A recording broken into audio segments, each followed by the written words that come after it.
Gracias, Florencia. Bueno, agrego a los agradecimientos solamente el agradecimiento a los participantes que nos dan la oportunidad de poder compartir lo que creemos y en lo que creemos y lo que pensamos como algún aporte a todo esto. Difícil pasar de los impuestos a las relaciones laborales, ¿no? Porque la verdad que debemos contextualizar de qué estamos hablando. Las relaciones laborales son relaciones entre personas, son relaciones personales, relaciones que deben meterse y analizarse y movernos en ese contexto de relaciones entre personas. La coyuntura en la que nos encuentra, que en realidad las crisis no son de ahora, son de hace mucho tiempo, todos lo sabemos, la coyuntura la puedo graficar con se nos cayó un piano sobre la cabeza.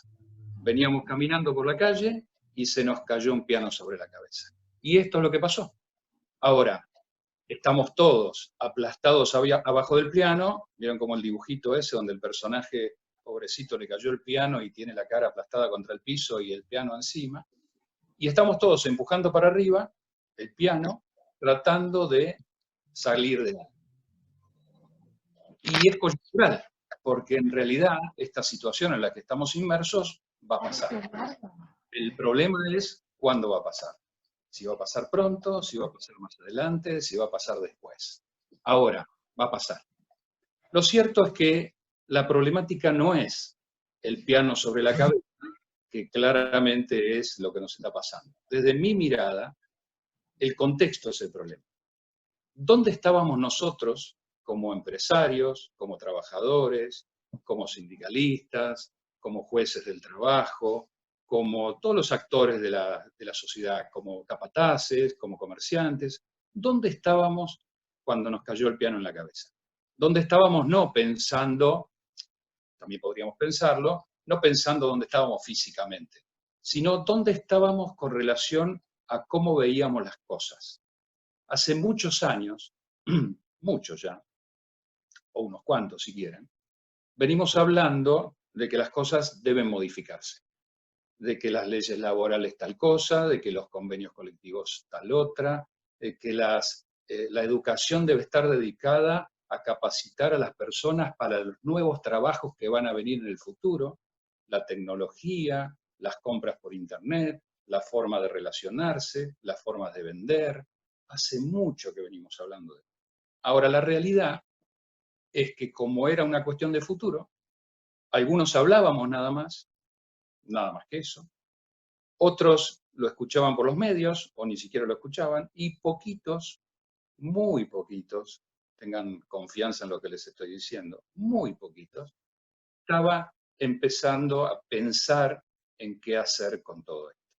Algunos ya habían empezado hace un tiempito, otros empezaron más cerca de esta situación, pero la realidad que lo que tenés que poder ver es dónde estabas con relación al contexto cuando el piano te pegó en la cabeza.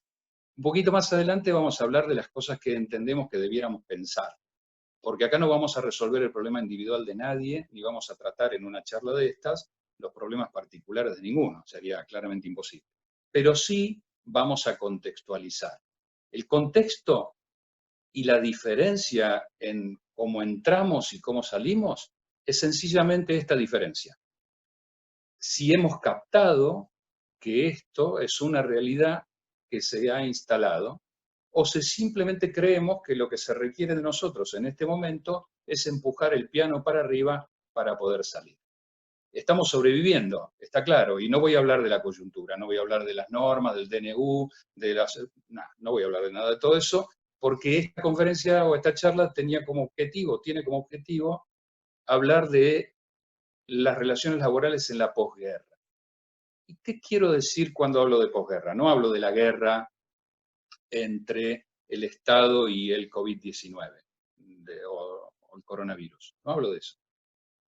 Hablo del contexto de la guerra como aquella cosa que viene a pasarnos, que es extraña a nosotros, es ajena a nosotros, y que nos viene a modificar todo lo que conocíamos. Las grandes guerras en el mundo fueron eso, una modificación en el statu quo existente en ese momento. Y entonces, de golpe, imprevistamente tal vez como esta pandemia, o no tan imprevistamente tal vez como una guerra, lo que conocíamos se modifica. Ahora, la realidad es que de todo esto venimos hablando hace un montón de tiempo. Y como dije hace un ratito, algunos solo hablábamos, algunos otros ni siquiera, y otros, poquitos, hacían algo. Me hace acordar un cuentito que les voy a contar cortito que deben conocer. El cuento del perro, es fácil, es rápido. Había una persona parada en una esquina, en un pueblo cualquiera, con un perro echado a sus pies, al lado, ¿no? Y el perro se quejaba y lloraba, despacito y en forma media constante, pero se quejaba y lloraba, como si le dolía algo. Entonces, una persona pasó 2 o 3 veces por al lado de este hombre y bueno, llegó un momento que dijo, tengo que saber qué está pasando acá. Entonces le preguntó, discúlpeme señor, ¿este perro es suyo? Sí, sí, es mío. ¿Y qué le pasa que llora y se queja? Ah, está acostado arriba de un clavo. ¿Está acostado arriba de un clavo? Sí, sí, está acostado arriba de un clavo. ¿Y por qué no se levanta? ¿Y por qué tanto no le molesta? El silencio es a propósito. Acá debiera decir, chan, ¿sí? Venimos hablando de las cosas que nos duelen, que no nos gustan, en las relaciones laborales, que los convenios colectivos, que los delegados, que los gremios de nosotros, de las empresas, de los trabajadores, de los mandos medios, hace mucho tiempo. La inquietud que quiero dejarles planteada es, ¿y qué hacemos con eso? ¿Seguimos acostados arriba del clavo, quejándonos, porque en definitiva tanto no nos duele? Es una inquietud que me parece que este es un ámbito de reflexión importante para dejar planteado. Ahora, está claro que hay cosas que podemos hacer y que hay cosas en las que debemos pensar si lo que queremos tener en el futuro es algo mejor que lo que tenemos hoy y sobre todo sustentable. Porque si bien es cierto, no todas las cosas van a cambiar con la pandemia y con la cuarentena, algunas, bueno, tal vez dependiendo del tiempo que esto tarde, pero algunas van a volver a ser como eran. Tampoco imaginemos que todo va a ser diferente, pero hay muchas otras que sí van a ser diferentes. Y esas otras probablemente sean los que más relacionadas estén con los seres humanos y con las relaciones entre los seres humanos. Y cuando hablamos de relaciones humanas, hablamos de empresas, de trabajadores, de sindicatos, de delegados, de jueces, del Ministerio de Trabajo y de todas estas cosas. Los invito a que pensemos un poquito en aquellas cosas que yo voy a darle un orden, pero el orden es bastante aleatorio, pero tiene alguna razonabilidad de 30 años de experiencia. Esto lo que apunta es a que nos ubiquemos respecto de sobre qué cosas debiéramos pensar para lo que viene y para lo de hoy. Pero como todavía no lo habíamos pensado, o lo habíamos pensado más o menos, hagamos el ejercicio de pensarlo para adelante. Punto 1. El rol de los departamentos de recursos humanos de las empresas. Los departamentos de recursos humanos de las empresas suelen armarse como una necesidad imposible de eliminar. ¿Por qué? Porque hay que controlar el ausentismo, porque la gente falta, porque hay que sancionarla, porque hay que liquidar sueldos, por ese tipo de cuestiones. Se convierten o son departamentos meramente administrativos. La función esa es perfecta y hay que cumplirla y es absolutamente indispensable que la cumplan. Ahora, en la pospandemia y en la pandemia, ¿ese va a ser el rol de nuestros recursos humanos? Nosotros debiéramos pensar, por ejemplo, que la gente hoy, nuestros colaboradores, porque lo mismo nos pasa a nosotros, nuestros colaboradores están en sus casas con miedo y con varios miedos. Miedo a perder el trabajo, miedo a que no le paguen el sueldo, miedo a enfermarse, miedo a contagiar a su familia, un montón de cosas, todas absolutamente reales. Entonces, la invitación es que el Departamento de Recursos Humanos mantenga dentro de la estructura de la compañía un vínculo y una relación con la gente que contenga lo que está ocurriendo. Por supuesto no estoy hablando de la empresa de ninguno de ustedes, ¿sí? No los conozco y nunca diría porque tu empresa tal cosa y tu empresa tal. Simplemente cada uno escúchelo desde el lugar donde cada uno está, ¿sí? Entonces, a lo que voy es a lo siguiente. El rol del Departamento de Recursos Humanos necesariamente debe virar. Debe ser un rol de contención, debe ser un rol de acompañamiento. Nuestra gente, nosotros mismos, los dueños de las empresas, los mandos medios, debiéramos saber qué le está pasando en su vida cotidiana al trabajador que está trabajando home office o al trabajador que mañana tiene que empezar a venir a trabajar. Sabemos eso.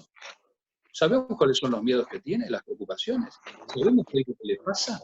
Tenemos esa sensación de conocerlo, porque la realidad es que solo eso puede tener la relación de los recursos humanos dentro de las compañías. Un acercamiento y una contención hacia los trabajadores.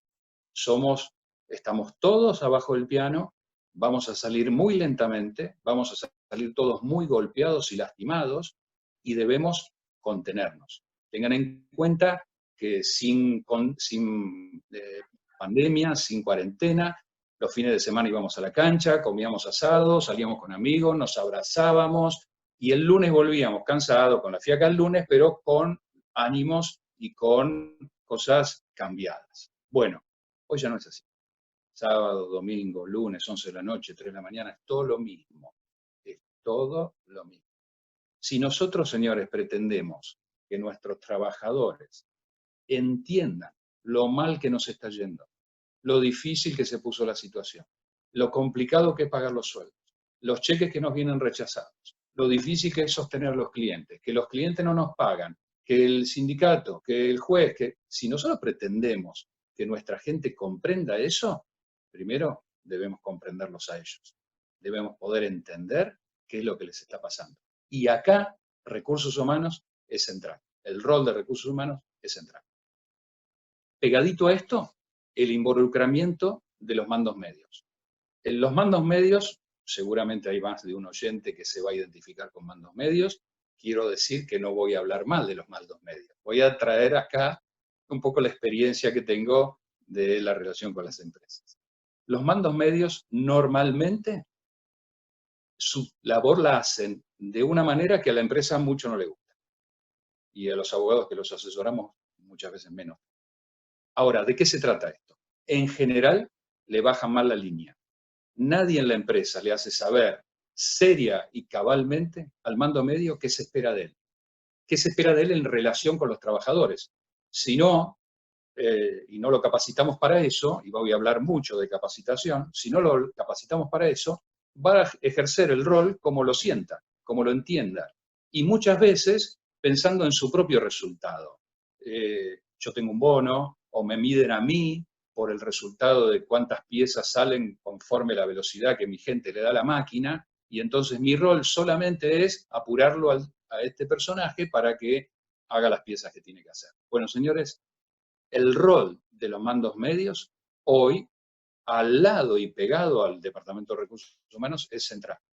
Es central porque es el que está en contacto permanente con cada uno de nuestros trabajadores. Y para no repetir, pero podría decir, otra vez, es el que sabe qué le está pasando al hijo, es el que debiera saber si el tío que tenía COVID se murió o ya salió sano, es el que debe estar pegado a ellos. Son cambios en la estrategia de la relación de las empresas con los recursos humanos, que muchos de ustedes ya las deben estar implementando, pero si la implementan, por favor, la sugerencia o la idea es profundicen sobre eso. Profundicen porque es el camino. Después viene el tema de los reglamentos internos. Gran tema. Reglamentos internos. ¿Qué son los reglamentos internos? Es el marco normativo de cómo nos movemos en la empresa. No puede ser que nos quita derechos, no es contrario a la ley ni a los convenios colectivos, simplemente es el marco normativo interno, cómo nos movemos. Cuando solemos ir a alguna empresa y le preguntamos por el reglamento interno, normalmente lo que nos dicen es, sí, tengo un reglamento interno. ¿Dónde es que lo tenía ese reglamento interno? Yo no, sí, lo tengo. Entonces, al otro día, o tal vez el mismo día, aparecen con el reglamento interno, confeccionado y firmado en el año 82. Desactualizado, las personas que lo firmaron y se notificaron en aquel momento ya no trabajan en la empresa, los nuevos nunca se notificaron. ¿Y qué relevancia tiene un reglamento interno en una relación de empresa? Bueno, marca las normas internas. ¿Y saben qué? Ahora hay una serie de normas internas que vamos a tener que tener mucho cuidado y preocupación en cómo las vamos a implementar y controlar. Y me refiero a las normas relacionadas con la salud. Nosotros hasta el COVID-19 le dábamos o le damos a nuestros trabajadores elementos de seguridad, zapatos, faja, guante, anteojos, gorros, lo que fuera según la actividad. El incumplimiento del trabajador en el uso de esos medios de seguridad que el capataz debiera controlar y, bueno, generalmente no controla, pero eso es otra materia. Me la estoy agarrando con los mandos medios y esto me va a traer problemas en esta charla. El incumplimiento del trabajador en el uso genera su lesión. Le entró una astilla en el ojo porque no usaba el lente, se lastimó la cintura porque no usaba la faja, le cayó algo en el pie, le lastimó el dedo gordo porque no usaba el zapato de seguridad. Pero a él, y solo a él, difícilmente trajera consecuencias a otros, solo a él. Después venían los juicios por la RT, bla, bla, sobre las lesiones, que nosotros hicimos todo bien, que el trabajador hizo todo mal, que la RT no nos quiere cubrir, no importa. Lo que quiero traer como nuevo, y entonces es una nueva invitación a que trabajemos y pensemos sobre esto, es las consecuencias del incumplimiento de las normas de la pandemia en las empresas. Un trabajador que hoy no mantenga el distanciamiento social de 1,5 metros, 2 metros, que no use el barbijo, que no se lave las manos o no se ponga el alcohol en gel, o viola alguna de estas cosas que venga en transporte público cuando no puede venir o demás, probablemente traiga como consecuencias que contagió o que puede contagiar. Y entonces ya no es su problema, que por ahí él es asintomático y no tiene ninguna secuela sobre su incumplimiento. El incumplimiento impacta en todos los demás y sobre todo en la empresa. Imagínense en la empresa de ustedes, o bueno, no se imaginen la de ustedes, imagínense cualquier otra, que es más fácil. Imagínense que se les contagian de COVID-19 6 personas en los próximos 25 días. ¿Consecuencias? La fábrica cerrada o la empresa cerrada. La investigación sobre si violamos las normas de seguridad en la salud pública, y eso va directamente enfocado en el presidente del directorio o lo que fuera el representante legal, y la clausura de por 14 días todo el mundo en cuarentena. Con todo el esfuerzo que hicimos para volver a abrir, para pelearla otra vez, para intentar salir del piano, de abajo del piano, habíamos sacado la cabecita nada más, y esto no es ahora, ¿eh? Esto se va a mantener así los próximos años, porque la realidad es que en muchos países del mundo se trabaja con estas normas, y acá vamos a tener que trabajar con estas normas, gracias a la pandemia, y gracias a la pandemia, porque son mejores normas que las que tenemos ahora de seguridad. Entonces, es muy importante los reglamentos internos, porque en el reglamento interno es donde vamos a consignar cómo se maneja esto de los incumplimientos, cómo es la gestión de los incumplimientos. ¿Qué responsabilidad tiene el que incumple? ¿Lo puedo sancionar? ¿No lo puedo sancionar? Está cumpliendo, no usó el barbijo, y eso es tan poca cosa como si una vez no usó un guante, ¿o es peor? ¿Es más grave? ¿Es menos grave? Bueno, todas cuestiones que nos debiéramos preguntar y con el correr del tiempo nos vamos contestando. Paso a otro punto. Organigrama de trabajo. El Estado está hablando fuertemente de hacer más turnos de trabajo para el distanciamiento social. 3 turnos. ¿Estamos en condiciones de hacer eso? Económicamente, el layout de la compañía, cómo ubicamos las maquinarias, las cosas. ¿Estamos en condiciones de responder a 3 turnos? ¿Estamos en condiciones ahora de traer a nuestros trabajadores con transporte privado? Todas preguntas que tenemos que hacernos, pero no son para respuestas nada más de ahora, son para respuestas de todo el tiempo. Home office, y con esto más o menos voy terminando para que antes que Florencia se enoje conmigo. Home office, la gran maravilla del mundo, la solución de todos los problemas. De golpe, un jueves estábamos trabajando en la empresa, el viernes todo trabajar en su casa. Bueno, menos mal que lo teníamos, menos mal que hay computadoras, menos mal que hay ciertos sistemas que nos permitieron salir del atasco de esa forma. Menos mal. Ahora, quiero que sepan, el home office es algo que existe en el mundo hace bastante tiempo. No hay norma en Argentina respecto al home office, al teletrabajo, como se llama en Argentina, no hay normas, pero sí hay empresas de estas que digo que estaban trabajando sobre las cosas, que vienen trabajando hace 1 año y medio, 2 años, respecto de cómo implementarlo, cómo implementar el teletrabajo para que funcione. ¿A quiénes? ¿En qué momentos? ¿En qué horarios? ¿Es un premio? ¿Te lo ganás? ¿Es un castigo?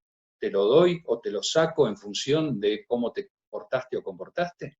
¿Cómo se miden los rendimientos? ¿Cómo se ejerce el liderazgo? Y un montón de cosas. El tema RT, el tema salud. Si salió, estaba sentado en el living y se fue a la cocina y se resbaló y se rompió la pierna, ¿es accidente de trabajo? Sí, no, dependerá de cómo hicimos las cosas. Lo que quiero decir es, gracias a Dios está el teletrabajo y lo estamos usando. Lo cierto es que no podemos seguir así.